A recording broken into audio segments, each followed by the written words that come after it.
Oh my goodness. Good morning, good afternoon, whatever it is for you. I hope you are having a fantastic day. My name is Zach Schaumler. This is Strong Opinion Sports. Thank you so very much for tuning in. Today is Friday, February 2nd, 2 days before Super Bowl Sunday. So happy Super Bowl Sunday, man. I'm really excited. It's been a really weird, slow news day. The leading story is an opinion piece about why the Detroit Lions should trade Matthew Stafford for Tom Brady. It's like, what? That is never happening. I'm not going to waste my breath. I don't want to talk about that. That's ridiculous. It's just a waste of time. Why would anyone write about, I get why you write about it. You get hits, but I'm not talking about that today. We'll revisit my Super Bowl prediction. I'm going to talk about the possibility of Bill Belichick retiring. We're going to talk about what the Browns should do at quarterback. You can subscribe to Strong Opinion Sports on iTunes, on SoundCloud, and on YouTube. I found out today, Google Play and Spotify, I've submitted my proposal. I just need to wait on them. I'm still waiting. I got another email today. I'm still waiting to hear back from them, but it's out of my hands. I told you guys I was going to update you on Friday. Spotify, Google Play, they're coming. I just need to wait on their end. You can't, please help me out. Share Strong Opinion Sports with your friends. There's a way to link the page. Share it on Facebook, on Twitter, on Instagram. Tell your friends about Strong Opinion Sports. That's my game plan, and that is how I plan to grow Strong Opinion Sports. I want to start with my Super Bowl prediction. Let's just jump right into it. I think people are a little bit getting ahead of themselves. Myself, I believe this game will be closer than everybody else predicts. My prediction is a little more conservative. I've been held back. Some people are saying this Super Bowl is going to be 35-10, 35-14. The Patriots are going to blow out the Eagles. I'm not convinced. I'm really not. The Patriots Super Bowls are always close. Why would this suddenly be the exception to the rule? I don't know. Here's how I think it will go. Here's what I think will happen in the Super Bowl on Sunday. It's going to be very similar to the Patriots and Jaguars game. The Eagles are going to have some success early. They're going to hit Tom Brady a lot. And don't panic. I want the Patriots to win. If you want the Patriots to win, don't panic. Relax. Again, the Eagles are going to get a lot of pressure on Tom Brady. Matt Long's going to knock Tom Brady in the face. And Nick Foles early in the game is going to look all right. He's going to have a little bit of success. You'll be like, oh, wow, it's going pretty well for the Eagles. They're hanging around. Then halftime will come. And at halftime, the Patriots will make adjustments. And then Brady will win the game at the end. Brady's going to come out of the second half, suddenly be completing passes left and right. Nick Foles will not have as much success.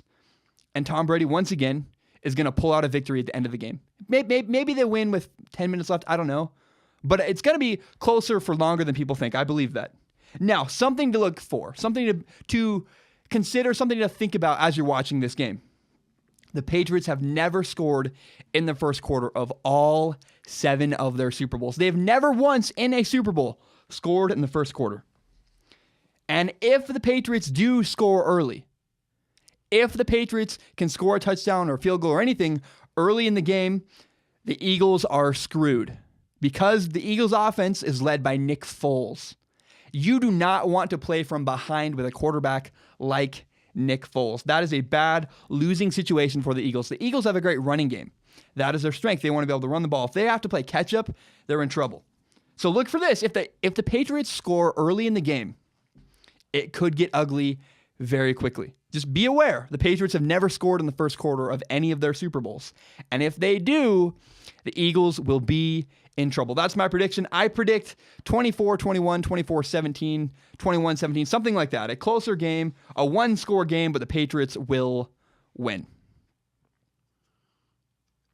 I think it's interesting. People are asking the question, will Bill Belichick retire if he wins the Super Bowl? If the Patriots win the Super Bowl, people are asking, will Bill Belichick retire? Will Bill Belichick just walk off into the sunset? And they make a pretty convincing case. They talk about how at Media Week all this week, Bill Belichick's been pretty loose. He's been smiling a lot. And, he did the ESPN 30 for 30, the documentary about Bill Belichick and his mentor is coming out very soon. That's interesting. So he's being more open with the media. He's smiling a lot. He seems more loose. And there was the crazy story earlier in the year, that revealing piece about the division within the Patriots front office between Bill Belichick, Robert Kraft, and Tom Brady. That divide was exposed. But no, I do not think that all of that, even though there's good evidence to support it, maybe, I do not believe Bill Belichick will retire. Bill Belichick will not retire. Bill Belichick is obsessed. Bill Belichick has an addiction to winning. He loves being successful. You know, one of my friend's dads is a vice president at a really big engineering company. Thousands of employees. He has a PhD. He's wildly successful. He's the vice president of a giant engineering firm. And yet, this crazy man who has a PhD is going back to school to get another PhD. Because for people like him, for people that have been that successful their entire lives, there's never enough. The kind of person who's had as much success as Bill Belichick has had does not retire on top. There's no end. There's no plan to end at any time. So, like, if Bill Belichick retires, what is he going to do? He loves working. He likes the process. What's he going to go fish forever? No, he's not. Bill Belichick loves winning. He loves succeeding. That's why Bill Belichick works so hard. He's going to be bored. If he retires, he's going to get bored. What's he going to do with his free time? Bill Belichick is one of those kind of guys that loves the process. He loves to work. He likes to win. Bill Belichick will not retire. Either way, whether he wins or he loses, Bill Belichick will not retire after the Super Bowl on Sunday. Oh, let's talk about the Browns. Oh man, the Browns are. I really like talking about the Browns. Actually, I enjoy it. I think it's fun. It's fascinating. I think anybody can relate to the Browns. Like, anybody listening can say, "Man, I just want the Browns to be successful. I want so badly for them to have a chance and win." We all are. There's like the little engine that could. We're all rooting for the Browns. We're like, please, for the love of God, can you figure it out? I think it's interesting. I'm getting a lot of comments on YouTube talking about the Browns. A lot of Browns fans follow this podcast. One of the main comments I get on YouTube is people saying the Browns should not draft a quarterback because they already have a quarterback. People are saying, we have DeShone Kizer. Why should we pick another quarterback? Oh, man. DeShone Kizer is not a franchise quarterback. I mean, go watch his college tape. Go watch him in the NFL. He's making the exact same mistakes. He's had no evolution, no improvement. He's not getting better. He hasn't changed. He's the same exact person making the same exact mistakes. Now, here's the biggest issue, though. DeShone Kizer was out partying at 1 a.m. a Friday before a game. And that's a crazy lapse in judgment for your starting quarterback, for your franchise quarterback. That's an incredibly immature thing to do. That tells me DeShone Kizer doesn't love football. Actions speak louder than words. He says all the right things. DeShone Kizer says he wants to be a franchise quarterback. However, it's incredibly easy to say the right things. Anybody can say the right stuff.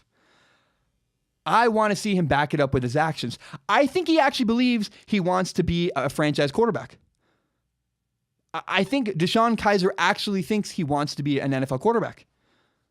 But how many people tell me they want to have a podcast? Do you know how many people come to me and say, "Oh, Zach, I would love to have a YouTube channel. I would love to do a podcast like you do. I want to do what you do."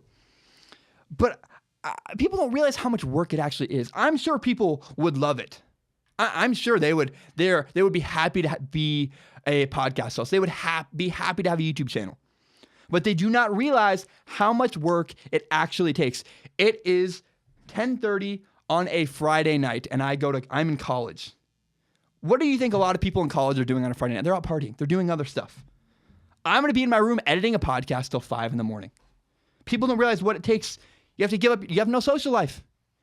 You put in the time, you do the work, and I bought all my equipment. People make that mistake, that excuse all the time. Well, I just don't have the equipment you have. I bought all the equipment myself. I'm not a trust fund kid. My parents are broke. They're dead broke. We lived in a mobile home growing up. I'm not a trust fund kid. I bought everything. I worked for everything you're looking at, all the cameras, all the equipment. I bought all of that. That's not a valid excuse. I met a kid the other day who he puts out a podcast. You know, he puts out maybe a podcast every other month, and he can't figure out why he's not growing. He doesn't do the work. And DeShone Kizer doesn't do the work. DeShone Kizer doesn't put in the time. DeShone Kizer would love to be successful. A lot of people would like to be successful, but they don't actually want it. Actions speak louder than words.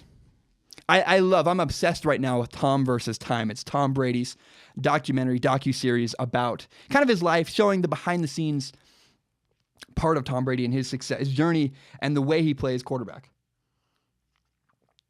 I'm watching Tom versus Time, and Tom Brady can sit in a chair for 5 hours and nonstop watching film. Work ethic. Drew Brees has a legendary work ethic. What do you think Aaron Rodgers is doing on a Friday night before a football game? I'll tell you what, he's not out at a nightclub like Deshaun Kaiser was. Deshaun Kaiser doesn't get it. Deshaun Kaiser is not a franchise quarterback. End of story. End of discussion. So your quarterback, the Browns quarterback, is not Deshaun Kaiser. So who is it? What do the Browns do at quarterback? What should the Browns do at quarterback? Here's what the Browns should do at quarterback. The Browns need to draft Sam Darnold or Josh Allen. And now here's the counter to this. Here's what everyone says in the comments. People talk about how, we've been drafting a quarterback for years. We draft a quarterback almost every year for the last 10 years. People are saying drafting a quarterback for the Browns is a bad strategy. No. Drafting a quarterback works if you draft the right guy. Pick the right guy and commit to him. Pick Sam Darnold or Josh Allen and commit to him. Invest in him. But that argument, here's why it doesn't work. Look at the guys the Browns have drafted in the last 10 years. The Browns have drafted Colt McCoy. Brady Quinn was immature. Brandon Weeden was old. Johnny Manziel, you know Johnny Manziel. You know his issues. He's crazy. He's a party boy. And Deshaun Kaiser was out partying at 1 a.m. the Friday before games. No wonder you guys didn't win any games. Look at who you drafted. The guys you drafted were terrible. They were awful. Let's be honest, the best quarterback in Cleveland in the last 15 years is a guy named Derek Anderson, who's a backup quarterback at best. Right now, he's Cam Newton's backup. The Browns need to pick the right quarterback and commit to him.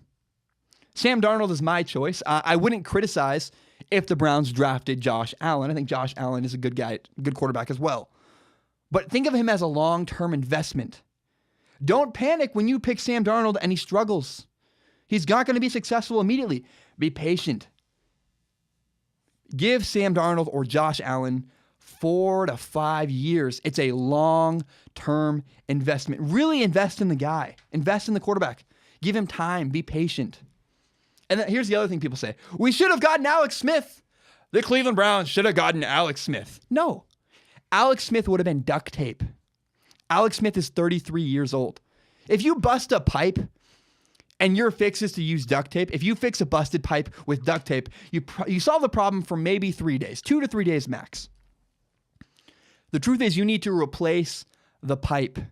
Duct tape is not a good solution, and Alex Smith would have been duct tape. You need to draft Sam Darnold or Josh Allen. Get to the root of the problem and fix the problem. And get Kirk Cousins if you can. Obviously, if you can sign Kirk Cousins, that's a huge get in Cleveland. But the Browns and the Browns fans need to prepare themselves for the eventual reality that they probably will not get Kirk Cousins. I would love that. I want the Browns to succeed. I want to see the Browns get Kirk Cousins, but the truth is Kirk Cousins probably wants to win games next season. He'll probably go to a team that's capable of winning games next fall. He doesn't want to wait and be part of a rebuild. He's only got so many years left in his career. He doesn't want to do that. So I did say in the past, I said if the Cleveland Browns do not improve, here's what I've said. I've said they will probably fire Hugh Jackson.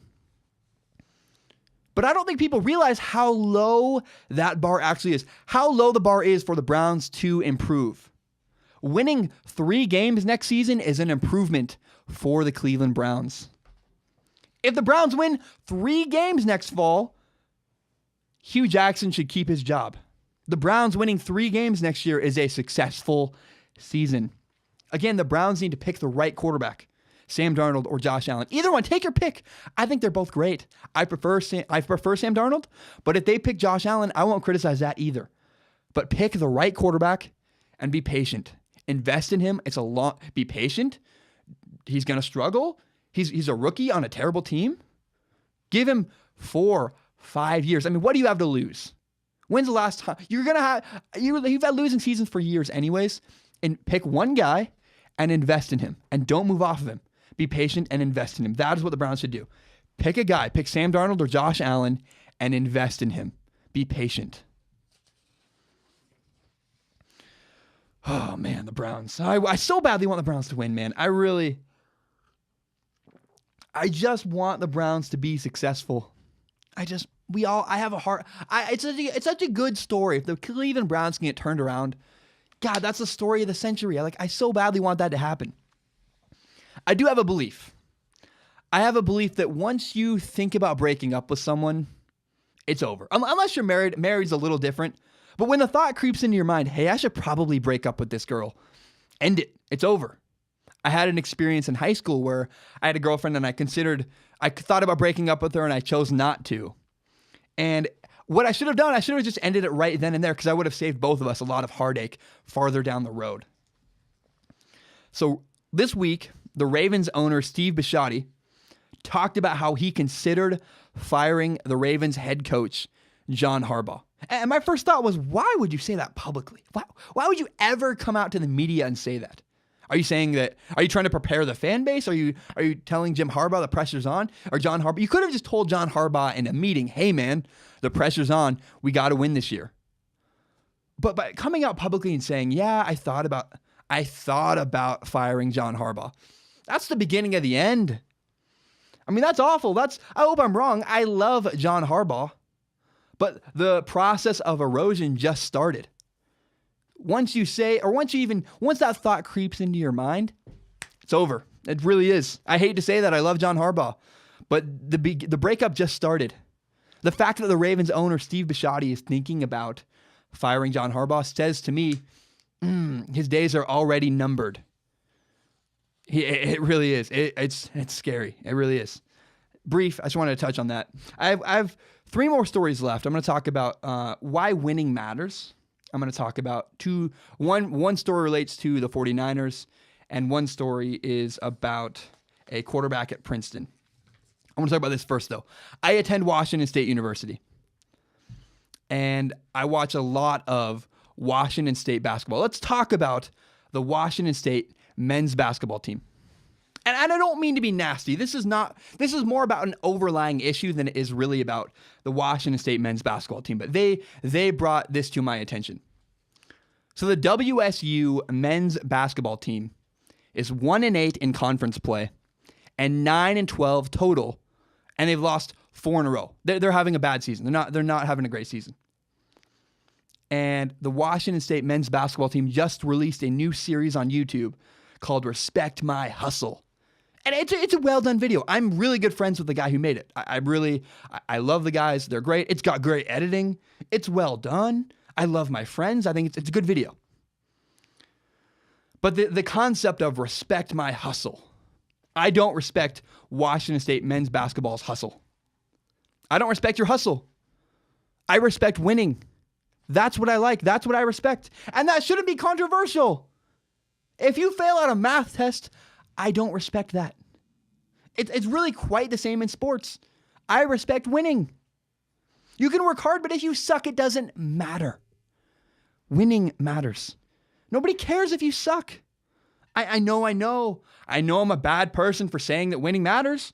Sorry that I like success. And I don't mean to be harsh. In fact, I'll be realistic. Let's turn the tables on myself.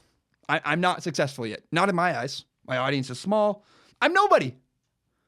But I don't go around saying respect my hustle. I don't expect anyone to respect me or the work I put in. Respect me when I make it. Until then, I'm just a crazy guy who edits videos all night until 5 in the morning. Really, truly. I'm not trying to be nasty. It's okay to have setbacks. Everybody on the road to success will have failure. But at some point, you have to succeed. You have to win. Don't accept failure. People say losing makes you tougher. Losing makes you better.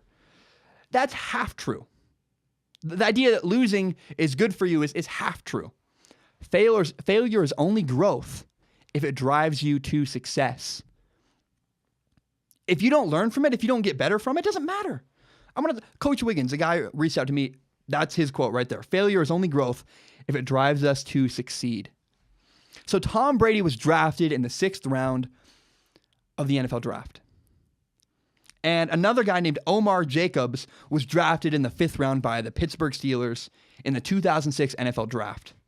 He's a quarterback out of Bowling Green. So why do we know about Tom Brady, but we have no idea who Omar Jacobs is? Why did I have to look up Omar Jacobs on Google? Why did I not know his name? And why do you know Tom Brady but not Omar Jacobs? Success. It matters. Winning matters. Winning is important. Work as hard as you want, but if you don't win, it doesn't matter. Washington State basketball, I'm really glad you're hustling. But I will respect you when you win. I respect success. I respect winning. Working hard is great. I work hard all the time. If I don't succeed, it doesn't matter. Again, I'm glad you're working hard. But Washington State basketball, I will respect you when you win. All right, I have 2 throwaway stories. I'll be honest, that's what they are. I have 2 stories left, though. I'm going to talk about Terrell Owens and his relationship with the 49ers. You 49ers fans that listen to this podcast, you'll enjoy this, I think. I'm sure you guys don't have a lot of love for Terrell Owens. And we'll talk about a Princeton quarterback. It's interesting. There's an interesting story there. So Terrell Owens made a nasty comment about the 49ers to a TMZ reporter when he was talking about the Hall of Fame. He said, "Oh, if I do get into the Hall of Fame, it certainly will not be as a 49er." I think it's interesting, man. Terrell Owens complains about not being able to get a coaching job in the NFL. And he complains all the time about how he's not yet in the Hall of Fame, and he should be. And he should be, I'll agree. Terrell Owens, great wide receiver, should be in the Hall of Fame. But Terrell Owens doesn't get it. He simply does not understand. He doesn't act the part. If you want to be in the Hall of Fame, if you want to be respected, if you want to get a coaching job, if you want to have authority over people, you got to act like it. Act the part. I don't, Terrell Owens doesn't understand. I would have absolutely hated to be on the same team as Terrell Owens. Would have been awful. Oh man, him and I would have argued and fought. I played quarterback. It would have just been a mess. And there's a reason. I want to point this out. Last thing about Terrell Owens. There's a reason why Terrell Owens didn't win a championship. And that's because guys like him, in my opinion, are cancer. It's just not good. It's interesting. Actually, I wasn't going to talk about this, but I saw a quote from Le'Veon Bell today, talking about how he doesn't get the success, he doesn't get the respect he deserves. I'm like, what are you talking about? Like, Le'Veon Bell is so out of touch with reality. Le'Veon Bell, I have called Le'Veon Bell a Hall of Fame running back. Hall of Fame running back. And his career isn't even close to done. Le'Veon Bell is the highest paid running back in the league. We talk about him as a Hall of Famer. And yet somehow he doesn't get enough respect. Highest paid in the NFL. Talking about Hall of Fame before he's even close to retiring. It's early, man. You're a great running back, but nobody doesn't respect you enough. Everybody gives you enough respect. Le'Veon Bell is so out of touch. I saw that quote. I just want to rant about that. It's ridiculous. It's like, dude, you don't get it, do you? You're the highest paid running back in the league. How could you not talk about getting enough respect? How can you still talk about not having enough money? Dude, stop being so greedy and just do your job. God, man, it grinds my gears. All right, we're going to talk about a Princeton quarterback for the last segment of the show. Brevin White, a 4-star quarterback from California, recently chose to go to Princeton, an Ivy League school, to play football. And he made this decision over Alabama, Washington State, a lot of big schools. He chose Princeton over a ton of huge schools. He said he wants to pursue a career in finance if the NFL doesn't work out. First of all, I want to say, Brevin White, I respect that a ton. I met your brother once. I respect that decision a lot. But I have 2 thoughts. First of all, he wouldn't have made it to the NFL anyways. Let's be honest. With that attitude, if you're not all in, you're not going to the NFL. It's the truth. Hate to say that, but it's true. But I respect Brevin White and his decision. When I stopped playing college football, part of that decision was I realized I'm going to play for 4 years, and I'm not going to the NFL. I'm 5'10", tiny, weak arm. It would have been 4 years and then nothing. So 4 years of college football and then nothing to show for it, nothing afterwards. Because your career is for the rest of your life. Whereas football ends. Football has a date where it's over. And I understand why Brevin White is saying, look, man, I may not play in the NFL. I want to do something that will set me up for the rest of my life. And if you want to, so Brevin White wants to pursue a career in financing. Let me tell you what, Princeton, that is the place to be. I had a coach, one of the coaches that coached me in college was a former coach at Princeton. Man, he had story after story after story. That place has so many connections. A Princeton quarterback who wants to work in finance someday is going to have a ton of connections. Man, that is, I commend you. It's a very wise decision. I think that a guy in high school had the foresight to say, look, I'm more concerned about the rest of my life and the opportunities Princeton will give me than going to play football for Alabama. I think I appreciated that. I thought it was really cool. Showed a lot of self-awareness. So Brevin White, man, well done. I just respect that. I thought that was really cool. That's my show, everybody. That's all I have for today. A short day, a short news day. I'll be honest, I'm tired of talking about the Super Bowl. I feel like it's been a week of Super Bowl, and I'm Super Bowled out. I'm just like, I'm done. I'm ready to watch the Super Bowl, talk about it Monday, and let's be honest, we'll probably talk about it for like 2 months. That's just how it works in this industry. But I want new stuff. I want to move on to basketball. I mean, I love football. Football is my favorite sport ever, but this particular Super Bowl, for some reason, with Brady and Nick Foles, I'm just like, I'm kind of burned out on it. I'm like, a lot of Super Bowl stuff. It was a boring media week. It wasn't interesting. The Patriots in the Super Bowl, it's not really that much fun because they don't give you good quotes. They don't, just like, nah. It's just a bunch of fluff, and that's not fun. So I'm excited for the NFL offseason. It's going to be incredible. There's so many like quarterback moves. A lot of free agency stuff is going to be fun. The NFL draft, I'm so excited. I'm doing a podcast so I can talk about the NFL draft as it's happening. Like, oh man, NFL draft. It's my favorite. I don't know if I might even prefer the NFL draft to the actual regular season in the NFL. Like, it is so much fun to talk about and discuss and have all these theories and who do you believe will be better and why. And I love it. I really do. Thank you so much for listening. I appreciate you guys. Strong Opinion Sports is my passion. It's my favorite thing in the world. And I'm so grateful you guys listen and allow me to do this show. It really just, you guys have no idea how much it means to me to be doing this podcast and have you guys listening. It really, I hate college. I love college. I hate my classes. I try to have a good attitude. I work hard and stay positive. But man, like Strong Opinion Sports, bar none, my favorite thing in the entire world. And I'm so grateful you guys are listening. You can subscribe to Strong Opinion Sports on iTunes, on SoundCloud, and on YouTube very soon, like incredibly soon.